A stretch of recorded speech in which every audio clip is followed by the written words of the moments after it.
मनावर के धार रोड स्थित नवकार रेसिडेंसी में आयोजित श्रीमद् भागवत कथा का आज भावपूर्ण समापन हुआ। कथा के अंतिम दिन भगवान श्री कृष्ण और सुदामा की अटूट मित्रता का प्रसंग सुनाया गया, जिसने श्रद्धालुओं को भाव विभोर कर दिया। कथा व्यास ने मित्रता, प्रेम और समर्पण का संदेश देते हुए कृष्ण सुदामा मिलन का सुंदर वर्णन किया। नवकार रेसिडेंसी में चल रही श्रीमद् भागवत कथा के दौरान आज कृष्ण सुदामा मिलन की कथा का भावपूर्ण प्रसंग प्रस्तुत किया गया। कथा व्यास ने बताया कि सुदामा अपनी अत्यंत साधारण स्थिति में द्वारिका पहुँचे, जहां महल के द्वारपालों ने उन्हें रोक लिया। जब सुदामा ने स्वयं को भगवान श्री कृष्ण का बाल सखा बताया तो यह संदेश श्री कृष्ण तक पहुंचा। अपने प्रिय मित्र का नाम सुनते ही भगवान श्री कृष्ण राजसी मर्यादाओं को भूलकर नंगे पैर दौड़ते हुए सुदामा के पास पहुंचे और उन्हें गले लगा लिया। वर्षों बाद हुए इस मिलन को सुनकर कथा पंडाल में मौजूद श्रद्धालु भावुक हो उठे। कथा में बताया गया कि दोनों मित्रों की आंखों से प्रेम और स्नेह के अश्रु बहने लगे। भगवान श्री कृष्ण ने अपने सखा सुदामा को राज सिंहासन पर बैठाया और स्वयं उनके चरण धोकर मित्रता की सर्वोच्च मिसाल प्रस्तुत की। कथा व्यास ने कहा कि सच्ची मित्रता में न कोई अमीर होता है और न गरीब,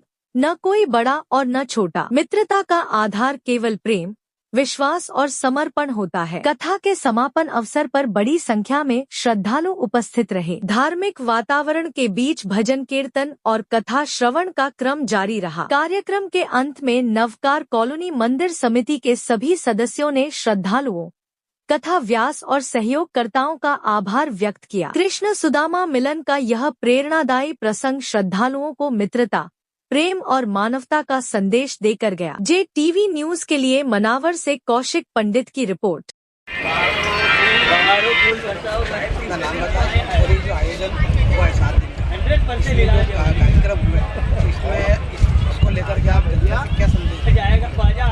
जो भी भागवत कथा के माध्यम से जो नवकार रेसिडेंसी मनावर में कार्यक्रम किया गया है, उसमें भागवत का सार जो कहते हैं कि किस तरह से भागवत को हमारे जीवन में अपनाते हैं और धर्म लाभ लेते हैं। जीवन के लिए हमें प्रेरणा स्रोत है भागवत, जो कि बहुत ही पवित्र ग्रंथ माना जाता है। तो वही संदेश कथा के माध्यम से सभी धर्म प्रेमियों को दिया गया है और उसका लाभ लेने के लिए बड़ी संख्या में श्रद्धालु पहुँचे हैं और काफ़ी धर्म का प्रचार प्रसार के माध्यम से कॉलोनी में जो लोग हैं उनमें एकजुटता लाने के लिए, धर्म के प्रचार के लिए कथा का आयोजन किया गया। इस कार्यक्रम को लेकर किन लोगों ने इस कॉलोनी में विशेष रूप से कॉलोनी रहवासी संघ और जितने भी सदस्य उनकी सबकी सहभागिता एक संपूर्ण रूप से रही है और कॉलोनी के अध्यक्ष, कॉलोनी के सदस्य, मंदिर समिति और सभी का सराहनीय योगदान रहा। इसी के चलते सफल कार्यक्रम हो पाया।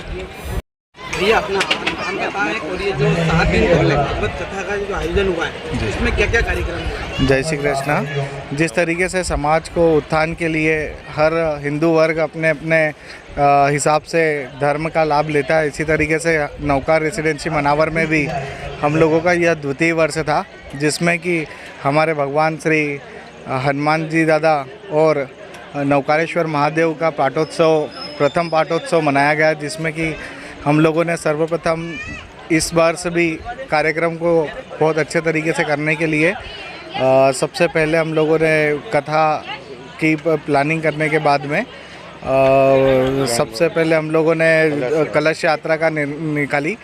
नगर में कलश यात्रा बहुत अच्छे तरीके से निकालने के उपरांत फिर 7 दिन धर्म का लाभ लेने के लिए बड़ी संख्या में श्रद्धालु भी पहुंच रहे हैं और उसी बीच में हम लोगों ने गणगौर महोत्सव, जो कि हमारे निमाड़ का प्रसिद्ध बहुत अच्छा उत्सव मनाया जाता है, निमाड़ में बड़े हर्ष उल्लास के साथ मनाया जाता है। और उपरांत हम लोगों ने कृष्ण उत्सव, कृष्ण जी का जन्म, उसके बाद में रुक्मिणी विवाह व अभी आज अंतिम दिवस के रूप में हम लोगों ने मिलन समारोह भी रखा, जिसमें सुदामा जी और कृष्ण जी का बहुत ही अच्छा मिलन समारोह हुआ था। ये भागवत कथा का जो आज समापन हुआ, इसके लिए आप क्या जी, सभी को जय श्री राम, राधे राधे। आभार के तौर पे देखा जाए तो सबसे प्रमुख मुखिया जो कहलाना चाहिए आभार के मुख्य पात्रता अधिकारी है, वो है हमारे संजय जी नागराज, कॉलोनी समिति अध्यक्ष प्लस सह कोषाध्यक्ष मनसाराम जी अवासिया, कॉलोनी के सदस्य हम लोग सभी हैं, जैसे गोविंदा जी रामदेव राहुल जी शर्मा, पीयूष जी पाटीदार, सौरभ जी तिवारी, विवेक जी सोनी, सुंदरलाल जी मामा, मतलब सभी लोग सदस्य इस पात्र तक। लेकिन प्रमुख तौर पे देखा जाए जो कार्यक्रम का आभार देना चाहिए, क्योंकि एक सदस्य की भूमिका निभाना लेकिन अध्यक्ष की भूमिका निभाना, दोनों में बहुत महत्व है, अलग अलग अंतर है। परंतु सदस्य की जगह भी हमारे संजय जी नागराज जी जो अध्यक्ष है समिति के, वो भी काम संभाल रहे हैं। लेकिन इसके साथ साथ पूरी कॉलोनी वासियों का बहुत अच्छा समर्थन रहा है और समर्थन के साथ ही सहयोग रहा है। अब कल भंडारा का आयोजन है हमारी कॉलोनियों में, लेकिन उसके लिए भी पूरी कॉलोनी तैयार है, पूरी कॉलोनी सदस्य तैयार है। एवं सदस्यों के साथ साथ गैर सदस्य, जैसे मान लीजिए फॉर एग्जांपल मीडिया प्रभारी का मैं आभार मानता हूं कि उन्होंने इतना समर्थन किया। कौशिक जी हुए, अता खान साहब हुए, हम लोग जो भी हैं, आज आप लोगों की बदौलत है और आप लोगों का इतना समर्थन रहा है कि आप इतना कवरेज कर रहे हैं। एक छोटा सा कार्यक्रम को आपने भव्य आयोजन प्रदर्शित किया गया, उसके लिए हम लोग सभी आभार है। और आभार के तौर पे देखा जाए तो पूरी कॉलोनी वासी की तरफ से एवं नागराज जी की तरफ से सभी का आभार रहेगा। और बस इतना ही कहना चाहूँगा कि आप लोग कल पधारें भंडारे में और भंडारे का आयोजन का लाभ लें। धन्यवाद। JTV न्यूज से जुड़े रहने के लिए हमारी खबरों को लाइक और शेयर करें, हमारे चैनल को सब्सक्राइब करें और अपडेट रहे हर छोटी बड़ी खबरों से।